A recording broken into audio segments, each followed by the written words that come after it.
Bom dia, tá? Apareceu aqui um monte de coisinha aqui nesse Instagram. Bom dia, tudo bem? Nossa, já entrou bastante gente, nem, não deu nem tempo de eu olhar. A Rose, a Alessandra, tudo bom? A Mari. Oi, Lourdes. Tudo bem, Lourdes? Ariene, bom dia pra vocês. Que Deus abençoe seu dia, né? E cada vez que abre uma versão nova do Instagram, fica tudo esquisito aqui. Ele começa a dar um monte de informaçãozinha aqui na tela, ainda bem que saiu tudo. Gutierrez, tudo bem? Bom dia. Ontem eu não estava em casa, né? Tava lá na casa da minha mãe, li numa Bíblia diferente o trecho. Oi, Ana, tudo bom? A Kátia, bom dia, Kátia. E que bom que tá tudo bem, Lourdes. Isso é muito bom, né? Aí nós lemos um trecho lá. E agora eu vim ver aqui na minha Bíblia, onde já estava, a gente já consegue seguir a sequência. Eu acho que a gente nem sei o que a gente leu lá, né? Mas eu vou continuar aqui dentro do 29 ainda, porque pelo que eu estava vendo, a gente não leu a partir do 13. Então vamos ler, né? E a palavra... Oi, Solange.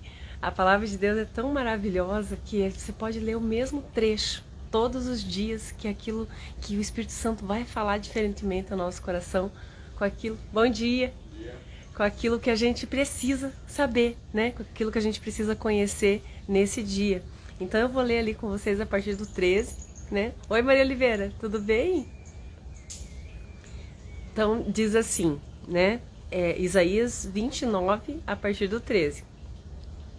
O Senhor disse: visto que esse povo se aproxima de mim, e com a sua boca e com os seus lábios me honra, mas o seu coração está longe de mim, e o seu temor para comigo consiste só em mandamentos de homem que maquinalmente aprendeu, né? Eu tenho até grifado na minha Bíblia esse trecho, porque não é pelo nosso muito fazer, né? Não é pela rotina, pela religiosidade que a gente se aproxima de Deus, mas por conta do nosso coração, né? Deus sonda os nossos corações. Ele vê a intenção com que a gente está fazendo aquilo, né? E não o feito em si, né? Me lembrei de um exemplo para você compreender um pouquinho melhor isso. Eu tinha uma amiga que ela tinha um salão de beleza, né? E eu gostava muito de ir lá e aí um dia eu presenciei assim, ela era muito de ofertar, né? De fazer, de doações, ela gostava muito disso. E daí, aí no momento ela chegou, ela falou assim, eu vou pegar, hoje não entrou ninguém aqui no salão, né? Hoje está bem parado o movimento. Eu vou lá, vou catar algumas roupas minhas, as doações e vou colocar ali na frente. Alguém já leva, né? E as coisas melhoram, né? E ela é uma pessoa cristã, assim, da igreja, tudo eu, e aí, assim, ela fez, né? E dali a pouco começou a vir pessoas, né? Eu falei, mas aquilo, eu entrei num conflito com Deus, né? Eu falei, isso não é possível, né? Como que funciona isso, né? Então, a palavra diz, é dando que se recebe, né?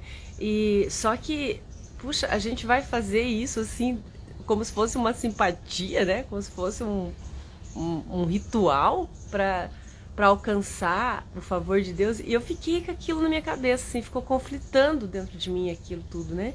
E aí depois fui orar, né? Fui falar com Deus, como que funciona isso, Senhor, né? E aí o Espírito Santo me explicou, me ensinou a respeito disso. Ele disse assim que quando a gente faz aquilo que é bom, né? Aquilo que é reto, aquilo que é certo, simplesmente para cumprir uma lei, a gente recebe o favor de Deus pela lei, porque existe um princípio espiritual, né? E cada vez que a gente estabelece esse princípio, a gente colhe segundo esse princípio. Então, existe esse princípio da colheita e da semeadura, né? Aquilo que você planta é aquilo que você colhe. Aquilo que você dá e você recebe. É um princípio. Então, vai se cumprir, né? Mas, ele falou, né? Quando você faz isso de interesse de coração, não com a intenção apenas de receber, você recebe muito mais. Aí você recebe pela graça, né? Não é só, você não vai receber só o fruto daquilo que você fez pela lei, né? A consequência daquilo que você está fazendo, do ato em si. Eu dei, eu vou receber. Mas você recebe o favor de Deus, a graça de Deus, né? Você está fazendo não pela lei, mas pela graça. Você já deve ter ouvido falar muito isso, que a gente está vivendo o tempo da graça e não mais o tempo da lei. Antes do derramamento do Espírito Santo, a gente vivia, a humanidade vivia o tempo da lei, né? Deus estabeleceu a lei nos mandamentos de pedra, falou para o povo, né? Vocês vão ter que seguir esses rituais, vão ter que seguir esses mandamentos aqui para que tudo vá bem. Vocês precisam plantar a semente certa para que vocês possam colher a semente certa. É assim, é a lei, né? E Paulo explicou muito bem isso nas cartas de Romanos, em Gálatas. Ele disse assim, toda aquela lei, ela serviu de aio, de guia, né? De babá, né? A palavra aio, ela significa isso. É como aqueles servos que tinham a função de cuidar dos filhos dos príncipes, né? Dos filhos dos reis ali, e guiar eles naquela missão que eles tinham lá na frente a cumprir. Então eles ensinavam, eles educavam, eles estavam ali o tempo todo com aquela criança, direcionando ela até o cumprimento do propósito dela, né? Então, Paulo falou isso, o Espírito Santo, ele nos serviu de aio durante, o Espírito Santo, a lei nos serviu de aio durante todo esse tempo, até que viesse o Espírito Santo, até que o derramamento do Espírito Santo trouxesse a lei dentro do nosso coração, como a gente leu várias vezes nessa semana, né? E a gente não precisasse mais cumprir pela lei, mas pela graça, por amor, né? Por amor. Então, quando a gente faz aquilo que é reto por amor, não tão somente com a intenção de receber, a gente vai receber, né? Como Jesus falou, 1 para 30, 1 para 60, 1 para 100, porque é uma semente que você está plantando e a gente colhe de acordo com essa semente, né? Colhe abundantemente. Tem uma palavra, agora eu não vou lembrar aonde está, no Novo Testamento, nas cartas de Paulo, né? 27 dos livros do Novo Testamento foi Paulo que escreveu. Então é bem fácil a gente achar que foi ele, né? Ali ele diz, né, que a boa medida vos darei. Deixa eu ver, acho que está no Evangelho isso. Boa medida, recalcada, sacudida, transbordante. Lembra dessa palavra? Nossa, é muito além daquilo que a gente oferta, né? Como já citei aqui uma frase de uma pastora que eu tinha, que ela falava assim, olha, ninguém perde para Deus no dar, né? Ninguém ganha de Deus no dar, ninguém ganha de Deus no dar. Quanto mais você dá, mais você vai receber. Se você fizer isso com inteireza de coração, né? Por amor mesmo. Você não vai colher só imediatamente aquilo que você deu, mas muito além. Eu vou tentar procurar aqui nas minhas referências por essa palavra que é bem difícil assim, né? Diferente, que é o boa medida recalcada, né? E sacudida e transbordante, né? A Denise chegou aí, né? A Denise é a dos índices da palavra. Vê aí dentro, aqui está essa palavra, né? Boa medida vos darei. Sacudida, como é que é? Recalcada, sacudida, transbordante, aquela palavra que Deus falou ali, que Ele vai dar muito, muito, muito, muito mais do que a gente pode esperar, né? Eu acho que está até no Evangelho. E é assim, quando a gente... não achei, né? Aqui, às vezes a gente acha pelas referências aqui, e às vezes não tá nessa palavra, tem que ir procurando em outra e não dá tempo da gente fazer isso. Mas enfim, né? Vocês vão procurar aí, procurem aí que vocês vão encontrar, né? E Deus falando assim, que se você oferta com o teu coração mesmo, né? Com a intenção certa, você colhe o favor de Deus sobre a tua vida, e isso é muito maior do que coisas. Isso é muito maior do que coisas. E Deus sonda lá dentro do nosso coração, a intenção do nosso coração. Isso que o Espírito faz, ele sonda o nosso coração. Davi falava isso: Senhor, sonda o meu coração, mostra o que há em mim, né? Alguma coisa errada. Ó, Denise, obrigada. Lucas 6,38, no Evangelho mesmo. Então vamos lá. Lucas 6,38. Diz assim, ó, o próprio Senhor Jesus dizendo: não julgueis e não sereis julgados, não condeneis e não sereis condenados, perdoai e sereis perdoados, dai e dar-se-vos-á, boa medida, recalcada, sacudida, transbordante, generosamente vos darão, porque com a medida com que medirdes, porque com a medida com que tiverdes medido, vos medirão também, né? Então, com a mesma medida com que a gente mede, a gente vai ser medido, né? Então, se aquilo que motiva você a fazer aquilo que você faz, Deus não está importando tanto com aquilo que você faz, mas com a motivação com que você fez aquilo. Por isso que Jesus estreitou tanto a lei, né? Ele disse lá no Sermão da Montanha, né? Porque está escrito: não matarás, mas em verdade vos digo, aquele que deseja o mal no seu coração contra outro, já o matou no seu coração, né? Ele estreitou muito a lei, porque ele deixou bem claro ali que o que vale não é tanto o que você faz, mas o porquê que você está fazendo aquilo, a motivação que está dentro de você, que te levou a agir daquela forma, né? E é isso que eu vejo nesse trecho de Isaías que a gente leu, né? Visto que esse povo se aproxima de mim, com a sua boca e com os seus lábios me honram, mas o seu coração está longe de mim. Então, eles faziam todas aquelas... eles faziam todos aqueles rituais, né? A Denise falando ali, né, que ainda ontem ela estava conversando sobre essa palavra.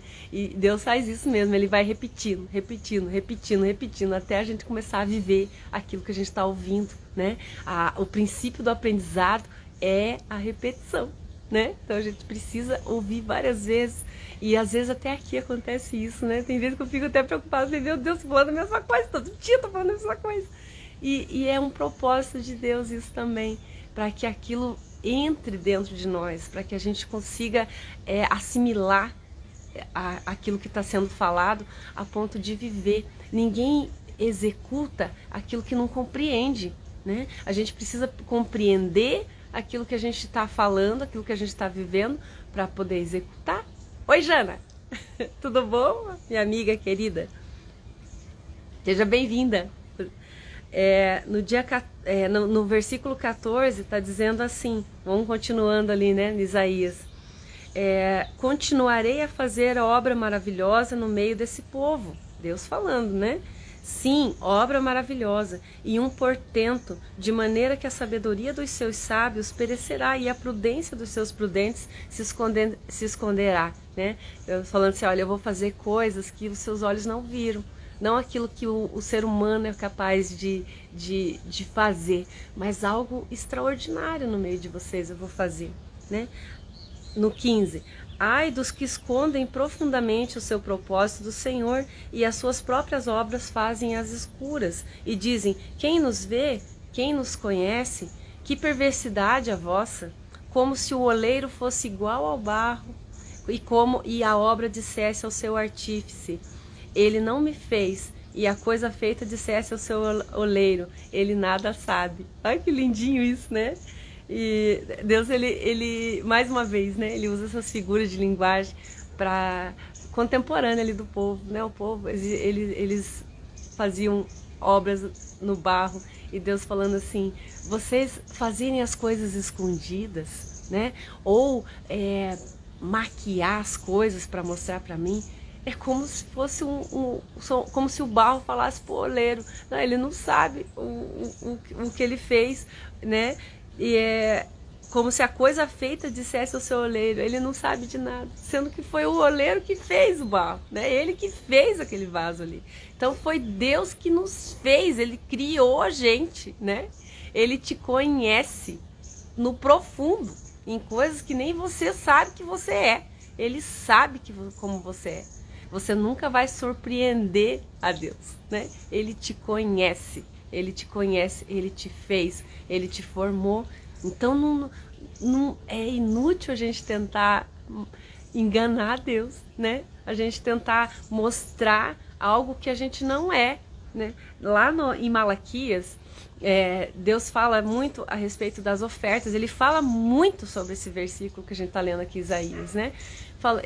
Falando assim que ele não queria nada daquilo. Ele não queria aquelas ofertas ali. Ele falou assim, por acaso eu me agrado mais de sacrifício, né? Me agrado de derramamento de sangue? Não é isso que eu quero. Eu não quero os sacrifícios, né? Eu quero um coração rendido. Eu quero que vocês se preocupem em fazer aquilo que é reto. Então Deus instituiu ali no Antigo Testamento como um princípio também os sacrifícios de animais para a expiação dos pecados. Deus estava ensinando a eles ali que através daquele sacrifício, sem o derramamento de sangue, não haveria remissão dos pecados. É um princípio espiritual. E Deus estabelecia isso como ordenança no meio do povo, antes do sacrifício de Jesus, o próprio Cordeiro de Deus que desceu a esse mundo para expiar os nossos pecados. Então, antigamente, né, no Antigo Testamento era feito dessa forma. Então, eles, uma vez no ano, todo o povo marchava lá para Jerusalém, aonde era feito os sacrifícios, e cada um levava o seu animal para sacrificar, né? E Deus instituiu ali no livro do Levítico tudo como que tinha que ser. Era um cordeirinho, né? O primogênito da criação da ovelha lá. Então, o primeiro filhote era para ser entregue para Deus, né? Então aí o que eles começaram a fazer? Né? A jornada de viagem era muito longa dali onde eles estavam até Jerusalém. Então eles pensaram, vamos facilitar a vida, né? Vamos comprar esse cordeirinho no caminho. Então começou a ter aqueles vendilhões do tempo que Jesus chegou lá e chutou tudo, aquelas barracas lá, né? Porque criou-se uma rotina ali para eles. Os pombinhos, né, que eles ofereciam em sacrifícios, cada cerimonial lá tinha o seu tipo de sacrifício. E aí eles começaram a comprar no caminho. Falei assim, vamos deixar e vamos comprar lá. Né? Muito mais fácil do que a gente ficar levando uma cria, uma carga viva durante todo esse trajeto. Aí eles compravam no meio do caminho e faziam a oferta. E aí alguns chegavam a levar um cordeirinho que já estava manco, que estava com defeito, né? Que aqueles que não tinha valor nenhum comercial, aqueles eles ofertavam a Deus. Eles pensavam, vai ser sacrificado mesmo, né? Vamos ofertar isso. Então vamos levar isso aqui, não vamos levar o bom, né? E chegou um momento que Deus falou para o profeta, através do profeta Malaquias, né? Que era abominável tudo aquilo que eles estavam fazendo, que não tinha sentido nenhum. Ele falou assim, por acaso eu gosto de derramamento de sangue? Por acaso mais vale? Você acha que é isso que eu estou pedindo para vocês? Eu não estou pedindo para vocês sacrifício, eu não quero só que vocês façam sacrifício. Eu quero que o coração de vocês esteja voltado para mim e inteireza, né? Não pela metade. Eu quero que vocês tenham amor por aquilo que eu sou, não só por cumprir uma lei, né? E aí Deus tinha feito tudo aquilo, falava assim, olha, pegue o primogênito da criação e cuidem. Então eles tinham um ano para fazer isso. Nascia lá o primeiro cordeirinho, eles cuidavam daquele cordeirinho. Olha como Deus fez para ser, né? Era assim que era para ser. Eles iam ficar o ano todo cuidando daquele bichinho para que não tivesse nenhuma mácula, porque lá em Levítico falava que não podia ser nenhum animal com defeito, né? Se nascesse com defeito era para pegar outra cria, e porque era o perfeito, e Deus queria que eles tivessem amor e entregar para Deus aquilo que era perfeito. Né? Eu vou cuidar daquele bichinho durante um ano inteiro para levar e oferecer ele a Deus, o meu melhor. Eu quero oferecer o meu melhor a Deus, né? E aí vou cuidar dele na viagem para o bichinho não perecer. Então eu vou levar ele com todo cuidado para que ele chegue lá bem, para que eu possa oferecer o melhor para Deus, né? Então era o ano inteiro eles olhando para aquela criação e lembrando que aquilo ali era uma oferta para o Deus deles, né? Era uma gratidão por todo o cuidado que Deus estava tendo para com eles durante aquele ano inteiro. Era uma gratidão por toda a abundância da colheita que eles estavam tendo durante aquele ano. Era para que um memorial, era para que eles lembrassem do Deus abençoador deles, né? E não era para eles abreviarem os caminhos, não era para eles facilitarem as coisas para eles mesmos, não era para eles cumprirem aquilo como uma ordenança por fazer por fazer, não. Deus queria que eles fizessem de coração, né? E é assim até hoje. Então não é pelo nosso muito fazer, não é pelo nosso sacrifício, né? Não é por aquilo que a gente faz, mas é por aquilo que Ele é pela grandeza dele, é um coração voltado para o Senhor, ele com aquilo, porque você quer fazer isso, né? Eu amo a Deus porque Ele me amou primeiro. Eu faço isso para o Senhor porque eu quero louvar Ele, né? Eu oferto porque o favor de Deus me alcançou primeiro, porque Ele me deu essa semente, então eu semeio, né? A palavra fala lá em Paulo, disse, né? Aquele que dá a semente ao que semeia, tudo vem do Senhor. Então quando você entrega algo que é teu, né? Até um dízimo daquilo que você ganha, né? Por exemplo, você está ofertando, você reconhece que Deus te deu 100%, 100% era de Deus, Ele te deu.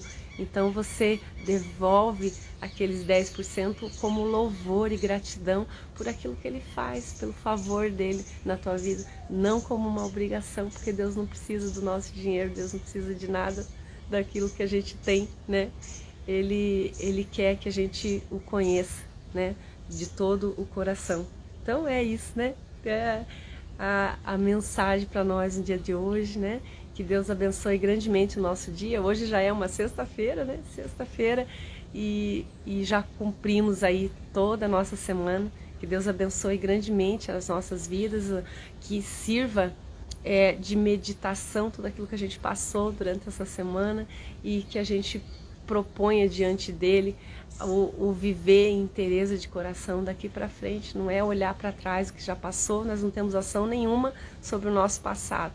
Mas a gente pode sim mudar o dia de hoje. Hoje é o dia mais importante da nossa vida, né? Hoje é o único dia que a gente tem ação sobre ele. O amanhã pertence a Deus, o ontem já foi, é o hoje. Hoje é o nosso melhor dia, amém? E que Deus te dê um final de semana abençoado aí com a tua família. Faça esse momento, né? Na tua casa, abra a palavra, leia, conheça mais do Senhor, né? Cresça dentro de você esse amor pela palavra de Deus, porque Deus nos instrui todos os dias e Ele nos direciona naquilo que a gente precisa andar, tá bom? E a gente se vê aqui de novo na segunda-feira, se Deus quiser. A paz, Ana, a paz do Senhor sobre as nossas vidas, né?